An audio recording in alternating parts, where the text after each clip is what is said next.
Animus origins. Before humans became the dominant species on Earth, a catastrophe devastated the planet. In the terrible aftermath of this cataclysmic event, Earth was left charred, ruined, and inhospitable. The primitive animal civilization that had thrived here was forced to send their children to explore a new world through a tiny door discovered in a magical tree. To stop humans and other invasive species from following, colonizing, and destroying the new world, the animals that remained behind and survived the mayhem willingly parted with their memories. They forgot all about the ancient tree as well as most of their native culture and heritage, thus effectively surrendering the earth to humans and becoming domesticated or feral. Millennia later, during the times of ancient Egypt, the animals returned to their ancestral home from Animus, their new home. They found humans in charge and quickly showed them who was boss. Alas, the humans cunningly lulled the newcomers into a false sense of security through worship and adulation. The Animusians soon became too comfortable, then conceited, and eventually outright lazy.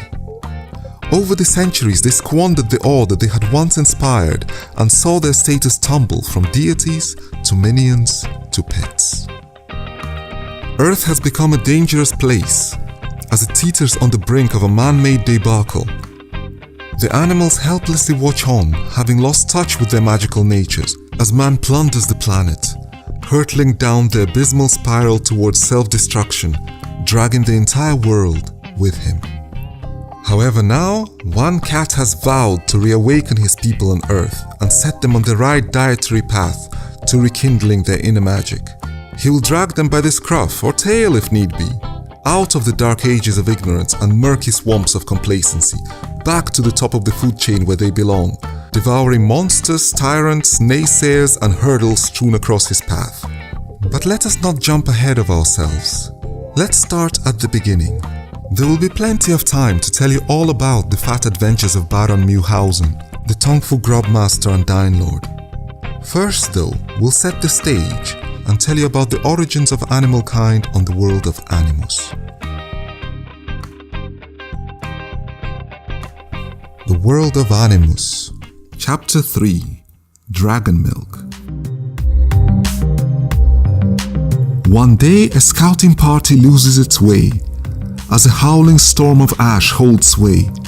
This serendipitous whim of chance their progeny's favor would grant. Amidst a cliff's sheer, jagged surface, a cave thus far had gone unnoticed, festooned with creepers, draped with moss, both ripped apart by anxious paws. The scouts rush in, seeking refuge from the storm, but the hours pass and the wait grows long. The kids are trapped inside the dark and scary cave. Alas, the ash storm rages on for several nights and days. Tentatively, but without a choice, they venture deeper into the void. Hunger has a way of granting courage, and thirst, its whip, is never sorry. In a cavern lit by glowing stalactites, they find a lake with waters white. The kittens, thinking they've found fresh milk, drink first and learn great science skills. The puppies, ever the imitators, follow suit, drink second, becoming more creative. Magic is kindled in their veins, their minds are engulfed by the arcane. The vermin and frogs refuse to imbibe, instead they swim from side to side, and thus they learn the slippery arts. Great guile and cunning sets their ilk apart. The calves, humble and modest to a fault, partake of the weakest waters last, mixed with mud and salt. Vast intelligence they do not come to command, but they gain great strength and health, becoming faithful stewards of the land. The lake then vanishes before their very eyes. Frogs and rats rain down in a muddy pile. When tails have been untangled and vexed croaking subsides, the pups join hands and calm the weather outside. The kids leave the cave perplexed and struggling to rein in their minds with magic now bubbling. Alas, with intelligence comes guile and pride. They do not tell their comrades of their jaw-dropping find. Having drunk the waters of the lake, the youngsters augmented their DNA, and by keeping the other Earthlings out of the loop, a fissure of classes they grow in their group. Those with quick wits and intellect demand obedience and respect.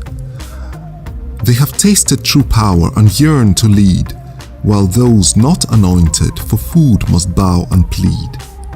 In the future, those touched by magic will rise to answer a higher calling. They will build towering cities, bustling and sprawling, while those unimbued by the dragon milk's gift will lose language and revert to unintelligent beasts. At first, the cubs lived together. As they grew up, most took their leave, but they made a pact to change the weather, clean up the air to better breathe. So it came to pass that the world was shared between the felines, canines, bovines, and all the rest. As the years went past, they plugged up the ash-spewing locations, volcanoes smoldering and deep. Alas, the sun's rays hurt the indigenous population, driving them below ground where shadows sleep. Within the Great Valley Gorge, the vast Shadow Maw is the only place that remains as polluted as before. This is the entrance to Fiendland, the subterranean domain, where light dares not shine and terror reigns. The fiends plan massive vengeance, they plot and connive, indwell stinky Fiendland's vile capital hive. The Earthlings had no way to tell back then that their arrival this world's future had rent.